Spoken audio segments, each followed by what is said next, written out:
uma irregularidade sem ter a necessidade de judicializar a demanda, emissão de recomendação e realização de articulação social, que é um pouco o que a gente está fazendo hoje aqui. E quando a gente avança um pouco, né, dentro desse novo contexto em que o Ministério Público do Trabalho, essa nova cara que a gente começa a ter a partir de 88, o que muda em relação aos sindicatos, né? Porque a Constituição, e a gente, nosso grande objetivo é fazer com que ela seja cumprida, a Constituição diz que o movimento sindical não pode, não está passível mais de sofrer intervenção e interferência do Estado nas atividades que faz, né? E isso foi importante ser colocado no plano constitucional, justamente porque até 88, né, principalmente durante a ditadura militar que acabou, que começou em 64, isso era uma constante.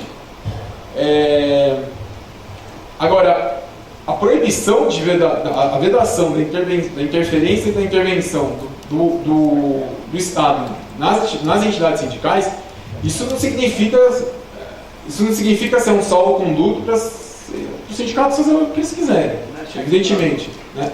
Não é um cheque em branco. Exatamente, não é um cheque em branco. O artigo 8º, item 1 da Convenção 87 da OIT, coloca que a liberdade sindical, e todas as dimensões dela, né, que deve ser observada, que é a liberdade de exercício de função, liberdade de administração, liberdade de organização, todas essas dimensões, elas não permitem que o sindicato não respeite a lei de um determinado país. A gente pode discutir se essa lei, por exemplo, está violando alguma dimensão da liberdade sindical, se essa lei é abusiva, se ela não é, mas em tese tem que se partir de um pressuposto que a observância da legislação deve ser regra para todo mundo que vive numa determinada comunidade, inclusive aqui o movimento sindical. E daí alguns pressupostos, né, que eu pelo menos acabo tendo quando eu vou falar da relação que o MPT tem que ter com o movimento sindical.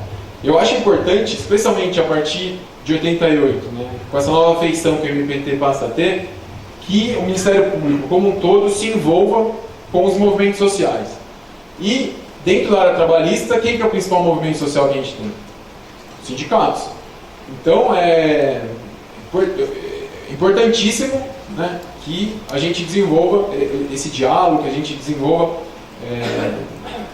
canais de conversa para a gente pensar em atuações conjuntas justamente em decorrência disso. Não preciso falar aqui para vocês da importância que o movimento sindical tem para a história do Brasil nos últimos 40 anos, né? A redemocratização, o papel de resistência que teve nos anos 90, justamente, né? Todas essas propostas de reforma sindical não são novas, né? Quem tem um pouco de memória vê que elas são bem datadas dos anos 90.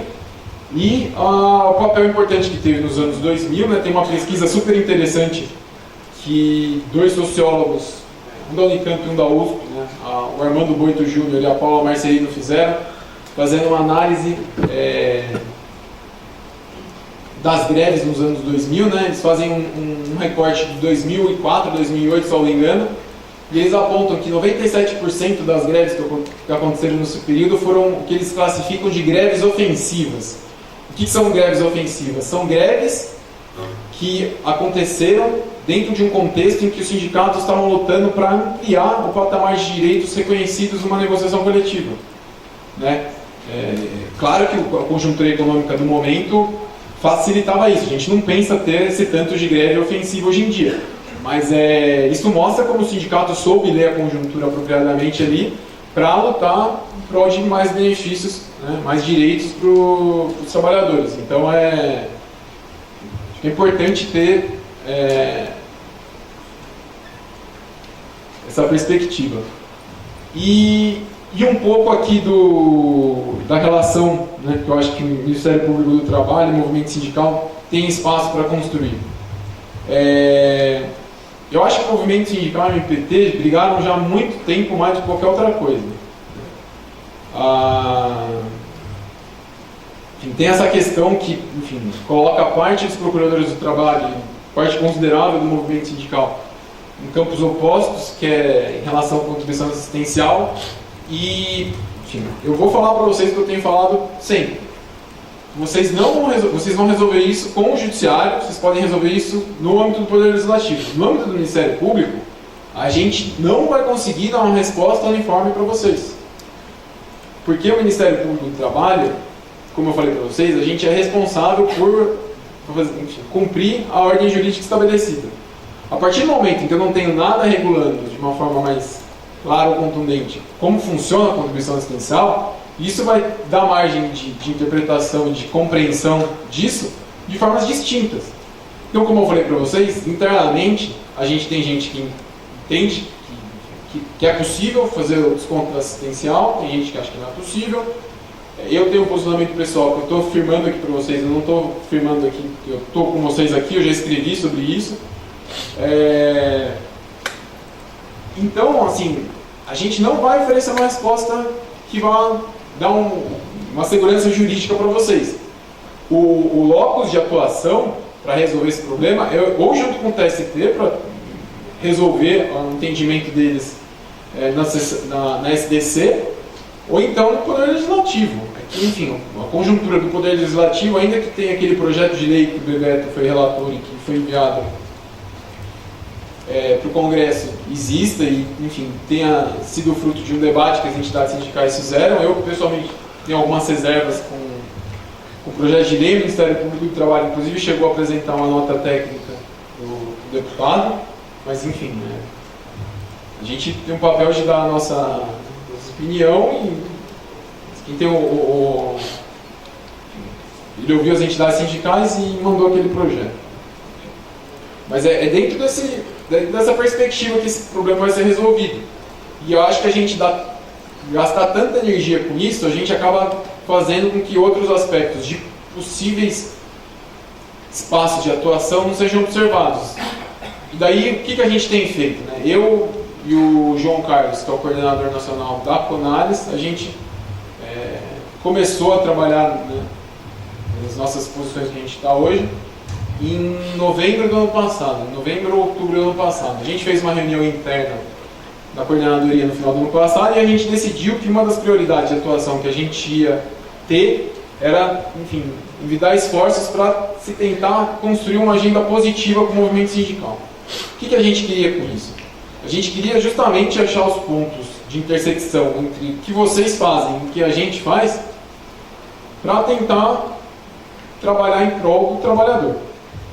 Em maio do ano passado, desse ano, na verdade, o Dr. Francisco Gerson, né, que é o antigo coordenador da CONALES, que eu acho que muitos de vocês conhecem, fez um congresso que ele já realiza, acho que há 3 ou 4 anos em Fortaleza, e a gente fez uma reunião ali numa das noites do congresso, junto com representantes das entidades sindicais. Na central estava lá, acho que era o presidente Calixto que participou, representando a nova central, e a gente, né, abriu essa possibilidade de construção desse canal de diálogo junto com o movimento sindical.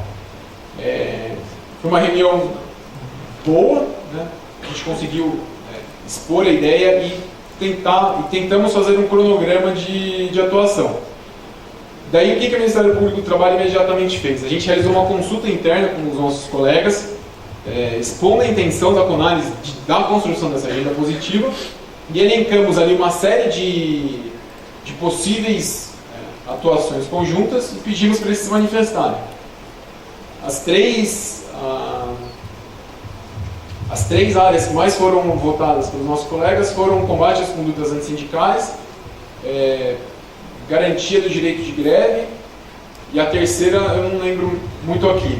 Mas a gente chegou a fazer depois, em agosto, uma outra reunião junto com as centrais sindicais em São Paulo, no DIEESE, dia 22 de agosto, acho. A gente fez a apresentação de como os procuradores do trabalho tinham se manifestado em relação a isso. Conseguimos avançar no diálogo e as centrais sindicais se comprometeram e apresentaram no final agora de setembro uma lista também das áreas de atuação em que as centrais sindicais entendem que é possível construir algo com o Ministério Público do Trabalho. A gente não chegou a fazer uma reunião juntando tudo, mas pelo que eu pude identificar do documento que as centrais fizeram, E o que eu acho, na verdade, né, que permite que seja uma agenda de trabalho que não seja tão episódica como acaba sendo a greve, né? E não que eu não acho que enfim, não seja importante, né, defender o direito de greve, nada disso, é que a greve, enfim, a promoção desse direito acaba sendo muito pontual e específica nas situações em que acaba ocorrendo a greve. Então,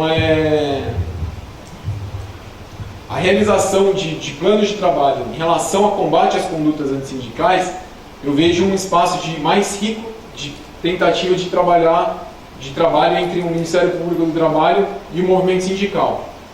Aí só para fazer um parênteses, né, em relação a essa questão da greve, agora na greve dos bancários, que foi uma greve mais tensa, né, até pela duração que ela teve, a gente, dentro da Conalis, fez um modelo de manifestação e passou para todos os colegas,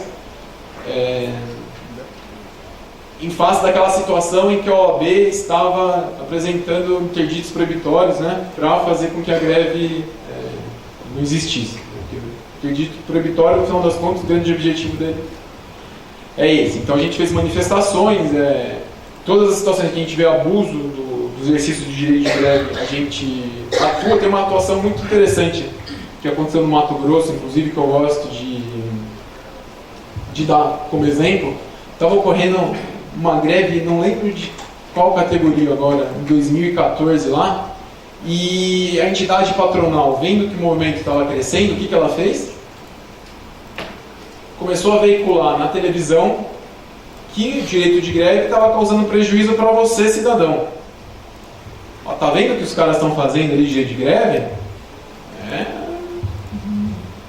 Tá piorando a vida de vocês. O Ministério Público do Trabalho entrou com uma ação civil pública em face dessa entidade patronal e o pedido foi: o tempo em que essa entidade patronal comprou na mídia para falar mal da greve, ela ia comprar para falar bem. E o Ministério Público do Trabalho, junto com o sindicato, elaborou um plano de comunicação, de divulgação, falando que a greve era um direito e que o trabalhador tem o exercício de optar por aderir ou não ao movimento. Então foi um exemplo de parceria também que foi bem interessante ali no Mato Grosso. Mas que horas são?